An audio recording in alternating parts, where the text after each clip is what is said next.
આઈવીએફની સારવાર શરૂ કરતા પહેલા જ્યારે દર્દી એવું કહે છે કે ભાઈ મારે આઈવીએફ સારવાર શરૂ કરવાની છે, ત્યારે તેમને પોતાની આસપાસથી કેટલીક એવી ખોટી માન્યતાઓ, અવૈજ્ઞાનિક તથ્યો વગરની વાતો સાંભળવા મળતી હોય છે. તેના કારણે આઈવીએફ જેવી ઉત્તમ પદ્ધતિથી નિસંતાન નિવારણ કરીને પોતાના ઘરે એક સંતાનનો જન્મ આપતા અટકે છે અને જીવનભર વ્યંધત્વની પીડાથી પીડાતા હોય છે. તો ચાલો આજે આઈવીએફને લગતી કેટલીક અવૈજ્ઞાનિક તેમજ ખોટી ભ્રમણાને સમજવાનો પ્રયત્ન કરીએ. નમસ્તે મિત્રો, હું doctor Hitesh Italiya, gynaecologist and IVF expert, Matuli IVF and woman care. પહેલી ખોટી માન્યતા, આઈવીએફ સારવાર કરનાર દર્દીને 9 મહિના સુધી પથારીવશ આરામ કરવો પડે છે. આ એક ખોટી ભ્રમણા છે. આઈવીએફ કર્યા બાદ ગર્ભ મૂક્યાના 2 કે 3 દિવસ માત્ર જ પથારીવશ આરામ કરવાની જરૂર હોય છે. તેમાં પણ વૈજ્ઞાનિક રીતે માત્ર 1 દિવસ જ પથારીવશ આરામ કરવો જરૂરી છે. અને સ્ત્રીબીજ લીધા બાદ કેટલાક દર્દીઓને ખૂબ જ નહિવત એવો દુખાવો થતો હોય છે. અને જો દુખાવો થતો હોય તો માત્ર 1 દિવસના આરામથી જ તેમને રાહત થતી હોય છે. એટલે આખી આઈવીએફ સારવાર દરમિયાન પથારીવશ આરામ કરવાની માત્ર 2 કે 3 દિવસની જરૂર પડતી હોય છે. બાકીના બધા જ દિવસોમાં સામાન્ય પ્રેગ્નન્સીની જેમ જ હળવા બધા જ પ્રકારના કામો કરી શકાય છે. આ કેટલાક પ્રકારના કામો કે જેમાં વધારે પડતું પેટ ઉપર જોર આવતું હોય તેવા કામો કરવાની છૂટ હોતી નથી.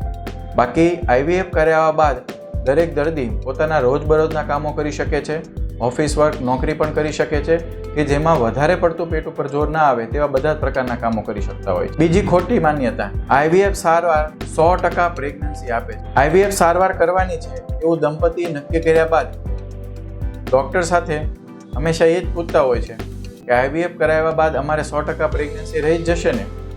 તો જી ના, આ ખોટી માન્યતા છે. તેમાં કેટલીક હોસ્પિટલો દ્વારા પણ દર્દીને ભ્રમિત કરવામાં આવે છે કે 100% પ્રેગ્નન્સી આઈવીએફ દ્વારા. કોઈ પણ વ્યંધત્વની એવી સારવાર વિશ્વની કોઈ પણ શ્રેષ્ઠ કક્ષાની લેબોરેટરીમાં પણ 100% વ્યંધત્વમાં આઈવીએફ દ્વારા પરિણામ મળશે તે શક્ય નથી હોતું. આ વૈજ્ઞાનિક પદ્ધતિથી ચોક્કસથી વ્યંધત્વમાં સારામાં સારા પરિણામો લાવી શકાય છે. અને વ્યંધત્વમાં સારામાં સારો પરિણામ આપી શકે તે માત્ર આઈવીએફ સારવાર જ છે. પરંતુ તેનો જરા પણ એવો અર્થ નથી કે 100% પ્રેગ્નન્સી આઈવીએફ પછી રહી જશે. જે દર્દી આઈવીએફ દ્વારા 100% મને પ્રેગ્નન્સી રહી જશે તેવું વિચારીને આઈવીએફ કરાવે છે અને જ્યારે પહેલીવાર આઈવીએફ ફેલ જાય છે ત્યારે તેઓ નિરાશ થઈ જતા હોય છે અને પછી જીવનભર ક્યારેય પણ આઈવીએફ નથી કરાવતા હોતા. તેના કરતાં આઈવીએફનું કેટલી ટકાવારીમાં પરિણામ મળી શકે છે તેવું આપના ડૉક્ટર દ્વારા જાણીને આપણે એ સંતોષ માનવો જોશે. 100% પરિણામ નહીં મળે તેવું ધારીને પણ સાવ બેસી જવા કરતાં અને જીવનભર વ્યંધત્વની પીડા ભોગવવા કરતાં કોઈ પણ કામમાં જેટલું પણ શ્રેષ્ઠ પરિણામ મળે તે માટે પ્રયત્ન કરીને તે સારવાર ચોક્કસથી કરાવવી જોઈએ. ત્રીજી ખોટી માન્યતા, આઈવીએફ દ્વારા જે પણ બાળક થાય છે તે નોર્મલ બાળક કરતાં શારીરિક રીતે, માનસિક રીતે તેમજ ભાવનાત્મક રીતે નબળું હોય છે અથવા તેમાં ખોટખા પણ આવવાની શક્યતાઓ વધારે હોય છે. જી ના, કેટલા બધા સ્ટડીઓથી પુરવાર થઈ ચૂક્યું છે અને તેમાં પણ સૌથી તાજેતરમાં જ એક રિસર્ચ થયેલો છે કે જેમાં 14,000 જેટલા આઈવીએફના બાળકો અને 2 થી 3 લાખ નોર્મલ બાળકો સાથે જ્યારે કમ્પેરિઝન કરવામાં આવી છે ત્યારે આઈવીએફ દ્વારા જે પણ બાળક થાય છે તેમાં જરા પણ માનસિક કે શારીરિક રીતે કે ભાવનાત્મક રીતે કોઈ પણ પ્રકારનો ભેદભાવ એટલે ઓછી ઉણપવાળા હોતા નથી. આ જરૂરથી 1% કેસમાં રંગસૂત્રોની ખામી આઈવીએફના બાળકોમાં આવવાની શક્યતા વધારે હોય છે. પરંતુ આ 1% પણ એટલું બધું વધારે નથી કે જેથી આપણે આઈવીએફની સારવાર નહીં કરાવીને જીવન પર વ્યંધત્વની પીડા ભોગવીએ. ચોથી ખોટી માન્યતા, કેટલાક દર્દીઓને એવું હોય છે કે આઈવીએફ સારવારમાં હંમેશા ડોનર સ્ત્રીબીજ અથવા ડોનર શુક્રાણુનો ઉપયોગ કરીને એટલે કે બીજાના શુક્રાણુ કે સ્ત્રીબીજનો ઉપયોગ કરીને જ બાળક થતા હોય છે. અથવા કેટલાક દંપતીઓને એવું હોય છે કે પોતાના સ્ત્રીબીજ અથવા પોતાના શુક્રાણુ જો સારા હોય તો જ આઈવીએફ સારવાર કરી શકે. આ બંને માન્યતા ખોટી છે. આઈવીએફની સારવારમાં જો પુરુષના શુક્રાણુ સારા હોય અને તેનાથી પ્રેગ્નન્સી રહી શકે તેવી હોય અથવા પત્નીના સ્ત્રીબીજ સારા હોય અને તેનાથી પ્રેગ્નન્સી રહી શકે તેવી હોય તો હંમેશા પતિ અને પત્નીના સ્ત્રીબીજ અને શુક્રાણુનો ઉપયોગ કરવાનો આગ્રહ રાખવામાં આવે છે. પરંતુ જો શુક્રાણુ અથવા સ્ત્રીબીજમાં કોઈ પણ પ્રકારની ખામી છે કે જેનાથી પ્રેગ્નન્સી રહી શકે તેવી નથી અથવા ખૂબ જ ઓછું પરિણામ મળે છે તો દર્દીને જાણ કરીને તેમની પરવાનગી લઈને ત્યારબાદ જ બીજાના સ્ત્રીબીજ કે શુક્રાણુનો ઉપયોગ કરીને જ પ્રેગ્નન્સી રાખવામાં આવતી હોય છે. કેટલીક વાર સ્ત્રીબીજ અને શુક્રાણુ બંને સારા ના હોય ત્યારે ડોનર એમ્બ્રિયોનો ઉપયોગ કરીને એટલે કે બીજાના ગર્ભનો ઉપયોગ કરીને પ્રેગ્નન્સી રાખવામાં આવતી હોય છે. પાંચમી ખોટી માન્યતા, આઈવીએફ એક જ વાર કરી શકાય. કેટલાક દર્દીઓને એવી ખોટી માન્યતા હોય છે કે આઈવીએફ એક જ વાર સારવાર કરી શકાય અને જો એક વારમાં નિષ્ફળ જાય તો પછી ક્યારેય પણ પ્રેગ્નન્સી નહીં રહે. આવું વિચારીને તેઓ નિરાશ થઈને આગળ જતા પ્રેગ્નન્સી માટે પ્રયત્ન પણ નથી કરતા અને આઈવીએફ નથી કરાવતા હોતા. પરંતુ સાચી હકીકત એ છે કે આઈવીએફ એકવાર નિષ્ફળ ગયા બાદ પહેલા સાયકલમાં શું નિષ્ફળતા મળી, શેમના કારણે નિષ્ફળતા મળી, સ્ત્રીબીજમાં કોઈ ખામી હતી, શુક્રાણુમાં કોઈ ખામી હતી, ગર્ભાશયની દિવાલ બનવામાં કોઈ ખામી હતી અથવા ગર્ભ મૂકવાની કોઈ પદ્ધતિમાં ખામી હતી કે કેમ, તેનું પાકું ડૉક્ટર દ્વારા નિરાકરણ થાય છે અથવા એમ્બ્રિયોલોજીસ્ટ સાથે વાતચીત કરીને શું કારણ છે તેની ચર્ચા થાય છે અને તેમાં શું સુધારો કરી શકાય તે અનુસાર કેટલીક પદ્ધતિઓમાં બદલાવ આવે છે. જેમ કે સ્ત્રીબીજને બનાવવા માટેના ઇન્જેક્શન, હોર્મોન્સનો પ્રકાર બદલાવી શકાય, ગર્ભાશયની અંદરની દિવાલનો પરફેક્ટ દિવસ નક્કી કરવા માટે એરા ટેસ્ટ કરી શકાય, ગર્ભ સારી ગુણવત્તાના બન્યા છે કે નહીં તેના માટે જેનેટિક ટેસ્ટ તેમની બાયોપ્સી લઈને કરી શકાય. આવી કેટલીક પદ્ધતિઓ બદલાવાથી પણ બીજી, ત્રીજી, કેટલીક વાર તો વારંવાર પ્રયત્ન કરતા 6થી 7મી સાયકલે પણ દર્દીને પ્રેગ્નન્સી પોઝિટિવ હોવાની શક્યતાઓ મળી રહેતી હોય છે. એટલે એકવાર જ આઈવીએફ ફેલ ગયા પછી ક્યારેય પણ પ્રેગ્નન્સી નહીં રહે એવું વિચારીને આઈવીએફની સારવાર અટકાવી ન જોઈએ, પરંતુ તેમાં સુધારા કરીને આગળ જવું જોઈએ. છઠ્ઠી ખોટી માન્યતા કે આઈવીએફ સારવાર કર્યા બાદ સ્ત્રીનું શરીર નબળું પડી જતું હોય છે, વધારે પડતા સ્ત્રીબીજ લેવાઈ જાય છે, અંડાશયનું કેન્સર થવાની શક્યતા રહે છે, સ્ત્રીબીજ લેવાને કારણે હાડકાં નબળા પડી જાય છે. તો આ બધી જ ખોટી માન્યતા છે.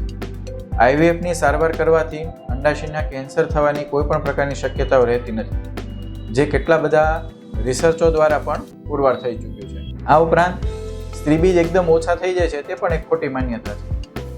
સ્ત્રીબીજ ઓછા નથી થતા, પણ માસિકના બીજા ત્રીજા દિવસે જે સ્ત્રીબીજનું ગુચ્છું આખું એક્ટિવ થવાનું હોય તેમાંથી એક જ સ્ત્રીબીજ કુદરતી રીતે બનતું હોય છે.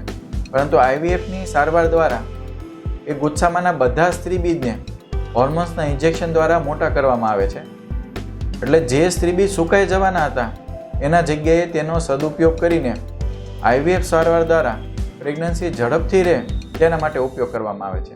એટલે આઈવીએફ સારવાર દ્વારા વધારે પડતા સ્ત્રીબીજ એક જ મહિનામાં લેવાઈ જાય તેવું નથી હોતું. તેથી સ્ત્રીના હાડકાં નબળા પડવા કે સ્ત્રીબીજ એકદમ ઓછા થઈ જવા તેવી શક્યતાઓ રહેતી નથી હોતી. સાતમી ખોટી માન્યતા, આઈવીએફ સારવાર દ્વારા હંમેશા જુડવા બાળક જ થાય છે. જી ના, હંમેશા જ એવું જરૂરી નથી કે આઈવીએફની સારવારમાં જુડવા બાળક જ થાય.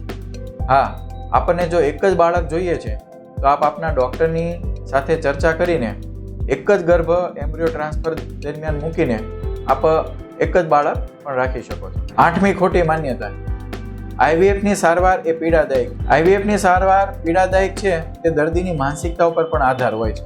જો દર્દી મનથી નક્કી કરે કે કોઈ પણ પ્રકારના કષ્ટ કે પીડા પડશે છતાં પણ હું માતા બનીશ એવો હઠાગ્રહ અથવા મનમાં નક્કી કરી લે છે ત્યારે તે દર્દીને કોઈ પણ પ્રકારની પીડા થતી નથી હોતી. આ ઉપરાંત આઈવીએફની સારવારમાં સાચે જ એટલી બધી પીડા નથી હોતી કે જે નોર્મલી લોકો માનતા હોય છે. શરૂઆતના દિવસોમાં સ્ત્રીબીજને ઇન્જેક્શન આપવામાં આવે છે તે નહિવત પીડા આપનારા અથવા દુઃખ આપનારા હોય છે.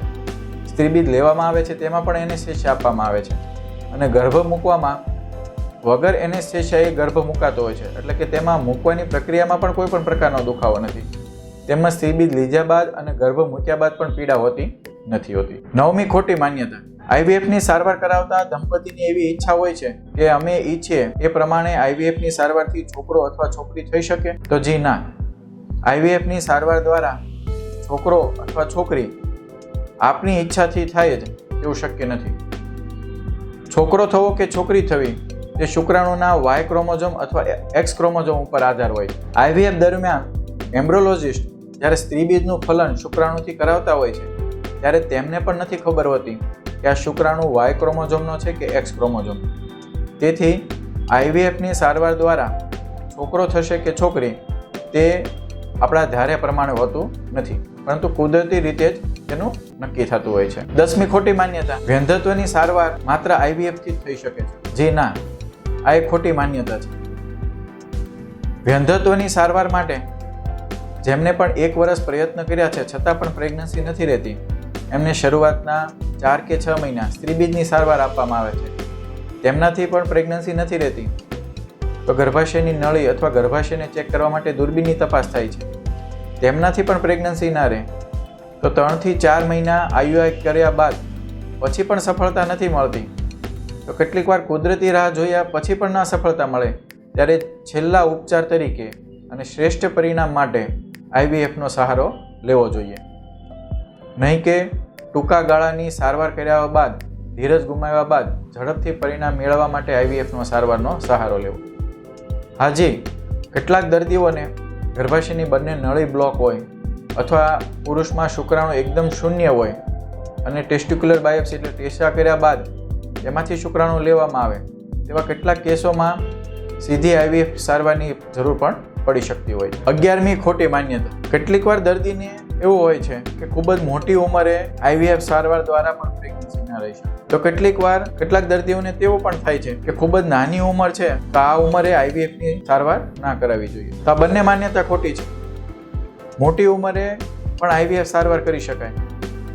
નવા રૂલ્સ રેગ્યુલેશન પ્રમાણે કોઈ પણ સ્ત્રી 50 વર્ષની ઉંમર સુધી અને કોઈ પણ પુરુષ 55 વર્ષની ઉંમર સુધી આઈવીએફ દ્વારા સારવાર કરી શકે છે. કેટલીક વાર નાની ઉંમરે પણ આઈવીએફની જરૂર પડી શકે, જેમ કે બંને નળી બ્લોક હોય, સ્ત્રીબીજ એકદમથી ઓછા થઈ ગયા હોય, ડોનર સ્ત્રીબીજ લેવાની જરૂર પડે, અથવા કોઈ પણ સારવાર કરાવવા જતાં સ્ત્રીબીજ એકદમ ઓછા થઈ જવાનો ડર લાગતો હોય, અથવા એઝોસ્પર્મિયા હોય અને તેમાં ટેસ્ટિક્યુલર એટલે કે શુક્રપિંડની બાયોપ્સીમાંથી શુક્રાણુ ખેંચવામાં આવે તો તેવામાં પણ આઈવીએફની સારવારની જરૂર પડી શકતી હોય છે. તેથી નાની ઉંમરે પણ આઈવીએફ કરવાની જરૂર પડી શકે અને મોટી ઉંમરે પણ આઈવીએફ દ્વારા પ્રેગ્નન્સી જરૂરથી રહી શકતી હોય છે. તો આજે આપણે આઈવીએફની સારવારની બાબતમાં કેટલીક ખોટી માન્યતાને વૈજ્ઞાનિક રીતે સમજ્યા. સ્ત્રીરોગ, વંધ્યત્વ અને પ્રેગ્નન્સીને લગતા આવા જ વિડીયો માટે ફરી મળીશું. નારી સ્વસ્થ, ભારત સ્વસ્થ. નમસ્તે.